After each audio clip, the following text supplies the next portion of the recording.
So listen, you ever been on a sales call and someone hits you with the, hey, I don't think we're going to be a good fit together. I don't really see us working out.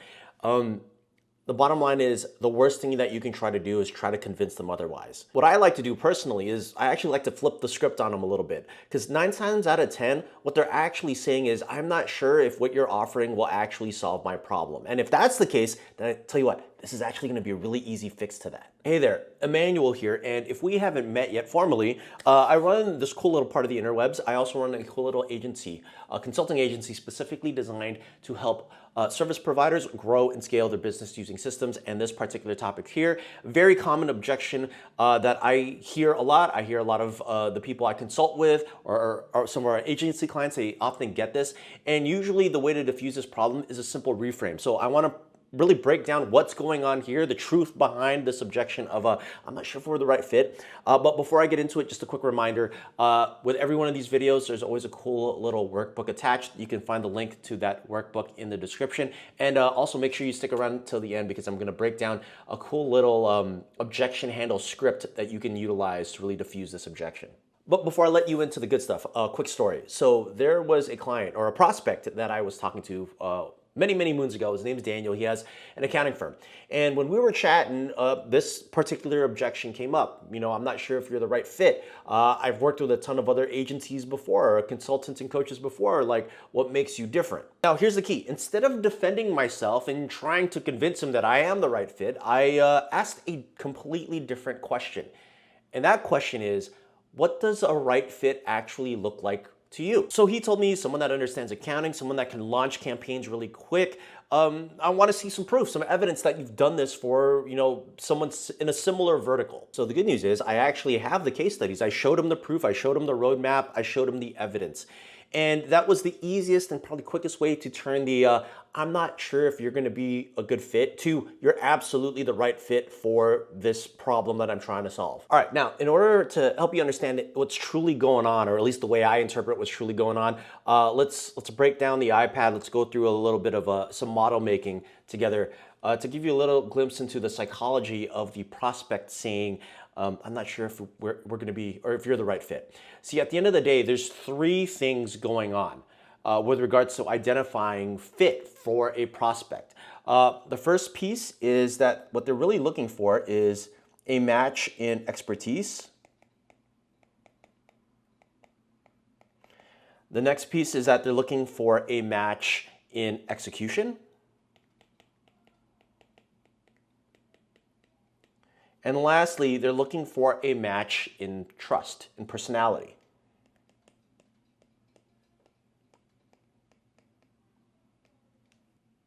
Now, here's the thing. Usually when the I'm not sure if you're a good fit objection comes up, what's actually happening is they have doubt in one of these key points. So let's break down each point a little bit more in depth and let me quickly and briefly explain to you how to diffuse the doubt. Let's start off with expertise.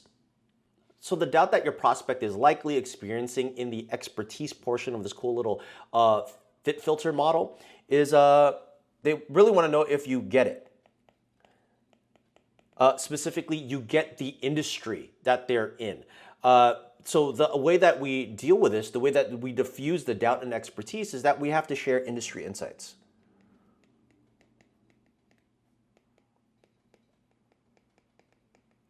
Quick side story. So one of my coaches, way back in the day, he mentioned, if you were the owner of a flower shop and a marketing agency came in and said, hey, you know what? Give me the responsibility of managing your marketing. I'm going to sell every flower in your flower shop.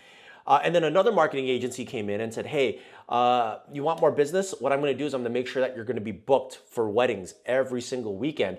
To the untrained ear, that doesn't really know the flower industry, they would think that, okay, someone that's going to sell out all the flowers every single day of the week is actually going to be the more lucrative of the two options of marketing agencies. But the reality is, if you talk to any florist, they will happily tell you that they want more wedding bookings.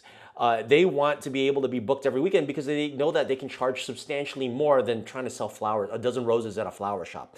And when we're talking about expertise and understanding if they get it and understanding the industry jargon, this would be a precise example of what I'm referring to. If you know what the pain points are, if you know what the overall goal is, and you can express that, then it becomes a heck of a lot easier to diffuse that doubt of expertise. All right, the next form of doubt is the doubt for execution. What they're actually concerned with is if you can actually do it. Can you actually do it? So the way that we're going to show them that we can actually do it and diffuse the doubt is to show examples.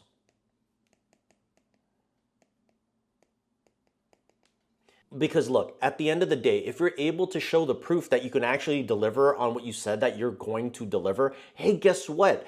That's all the evidence they need to check the box of doubt when it comes to execution. And last but not least, let's dive into the last little area of doubt when it comes to this filter of fit, which is personality. And what they're essentially looking for, and the reason that there's doubt, is that they're unsure if working together will, I'll just put it lightly, let's say that you'll jive working together, all right? At the end of the day, they're looking out for themselves and they want to make sure that you have their best interest in mind. And they want to make sure that, they're not just going to be another number in your client list. So the way that we do that is simple. We provide a third party story. And what is a third party story? Well, it's simple. We have to give an actual example of a client that we've helped, that we've worked with, that fits a very similar story to the same kind of challenges and roadblocks that this prospect is facing. And if we can articulate the story of how we were able to help that client get from where they are now to the promised land, to the happy result, it will essentially give them a glimpse into the way that we execute, our personality, the way that we talk, the way that we think, but I'll also give them some insight on if they actually want to work with us or not. Because listen, at the end of the day, let's get some real talk here. If we're able to diffuse these main 3 points of doubt during a sales conversation, guess what happens? That objection of, are we the right fit? Are we going to be a good fit? It automatically diffuses itself and it's never really going to come up. A couple more insights that I want to share with you though, because at the end of the day, it's great to be able to find the right fit, but in order to create the right fit, we have to craft a really solid offer. An offer that really makes it a no-brainer for when we present it for that prospect to say yes to. And the way that we do that, or the way that I like to explain on how to do that, is by really understanding how offer construction works. By the way, quick attribution shout out to a mentor of mine, James, who broke this down for me. But at the end of the day, take this information, apply it to how you present your offers for your service as well. So the goal here is that we want to weigh in the reward and we want to mitigate the risk. And so the way that we do that is real simple. There's 5 main key components. Actually, let me move this stuff around. But as I talk, there's 5 main key components to crafting a really great offer. The first component to crafting a great offer is making sure that we have a solid promise. All right, what is the thing that I'm going to deliver for you in X amount of time? And on the opposite side of that, what happens if we don't deliver that thing on time, AKA our guarantee? The way I like to explain the guarantee is this, like it's a dating period and a divorce period. Like, what's the exit strategy if I start working with you and I realize I don't really like working with you, or I don't have faith or belief in that you'll actually be able to deliver the result? Like, what does that look like? And what does the guarantee look like after our engagement? We've been working together for a while. How do I mitigate any risk if we've been working together for a while and it just doesn't work? We have to be able to diffuse those objections through understanding how to deliver a solid guarantee to mitigate risk. Having said that, the next component of having a really great offer is really understanding what the common friction points that your potential clients are going to encounter, and at the end of the day, turn them into bonuses. So for example, if you know that there's a friction point of, let's say, an intake form, as a bonus, you can just say, hey, you know what, I'll schedule a one-on-one call with you to go through this intake form together. That little nuance of, hey, maybe it's something that you already applied, but you're just bringing it to the forefront as something that you're going to be doing in addition to delivering the promise, it just adds a little bit more reward and it mitigates a lot of that risk. And the last piece of really mitigating risk, the other side of the seesaw, is price. Price. How can we make it easy for them to pay? Is it through maybe a discounted amount if they're going to pay in full? Is it through balloon payments? Is it through a deposit and then an extra payment after so many days? Is it through weekly payments or monthly payments? Like, what can you do in order to divvy up the total amount of your contract so that it's easy for your prospect to pay? Oh, and I should add, there's one last piece to this value seesaw in order to craft a solid offer that I do need to mention. There's a piece in the middle.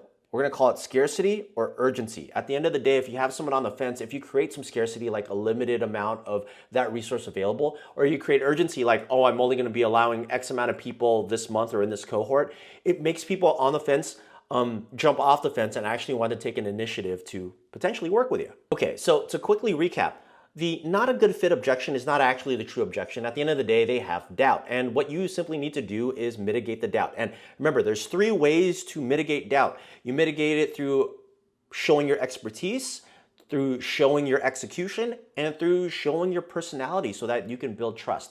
And in addition to that, if you want to craft a really great offer that is a no-brainer for your prospects to say yes to, just remember that you have to mitigate risk and you have to weigh in the reward. The reward is a solid promise.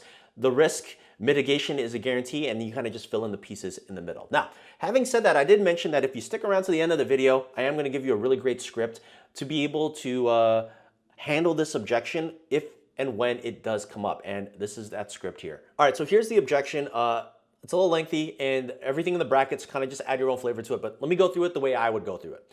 All right, so it starts like this. Hey, listen, we vote with our dollars about the things that we care about. Let me tell you a quick story about a client of mine. His name's Trin. He has a branding agency. Now, when when we started working together, his identity was I am the go-to guy for all of your branding. I will do it all. I will make you a great logo and some awesome collateral so that you look super cool in your market or in your industry. So everything that he did was focused on that. All the money that he spent was focused on improved software, getting education to become a better designer, so on and so forth. Until he realized that is only so limiting. Like, for him in his world, he can't get past 10K months because he was essentially doing it all himself. So he had to shift his identity from I only am the branding guy to now I am the brand. I want my company to be the branding leader, and I want to lead my team to create cool stuff for a lot of different companies. Now, once he made the shift, he was easily able to break through this revenue barrier because he had a different goal, a different set of priorities in mind. So listen, right now your goal might be to become a really great designer. But the question is, do you want to be a great designer for the rest of your life? Probably not. You say you care about certain things, but if I look at your true reality of where you are in your life or in your business right now, I can see what you truly hold important, because at the end of the day, you vote with your dollars. Does that make sense? Because listen, at the end of the day, this specific objection is really to help them understand that their current identity does not match, and we want to shift their identity to something else that actually truly fits what we are trying to help them get to. Anyways, if you found some value in this objection handle and you want to see some more, then I highly recommend you check out this video right here.